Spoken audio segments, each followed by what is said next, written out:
യാത്ര പോകുമ്പോൾ നമ്മളായാലും ശരി തന്നെ, നമ്മുടെ മക്കളായാലും കുടുംബമായാലും ആരായാലും യാത്ര പോകുമ്പോൾ അള്ളാഹുവിൻ്റെ, എല്ലാവർക്കും ദൈവമുണ്ട്, ഏകനായ ദൈവം, അവൻ എല്ലാം അർപ്പിച്ചുകൊണ്ട് പ്രാർത്ഥിച്ചുകൊണ്ട് ഇറങ്ങുക.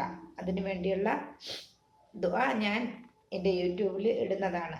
اللهم إني أعوذ بك من التردي والهدم والأرق والحرق وأعوذ بك أن يتخبطني الشيطان عند الموت وأعوذ بك أن أموت في سبيلك مدبرا وأعوذ بك أن أموت الذي അള്ളാഹുവെ, വീണ് മരിക്കുന്നതിൽ നിന്നും, വല്ലതും തലയിൽ പൊളിഞ്ഞു വീണ് മരിക്കുന്നതിൽ നിന്നും, വെള്ളത്തിൽ മുങ്ങി മരിക്കുന്നതിൽ നിന്നും, അഗ്നിയിൽ പെട്ട് മരിക്കുന്നതിൽ നിന്നും ഞാൻ നിന്നോട് രക്ഷ തേടുന്നു. ഇങ്ങനെ പല പ്രാർത്ഥനകളുമുണ്ട്. ഇത് പ്രാർത്ഥിച്ചുകൊണ്ട് നമ്മൾ യാത്ര ചെയ്യുക. അള്ളാഹുവിൻ്റെ കാവൽ ഉണ്ടായിരിക്കുന്നതാണ്.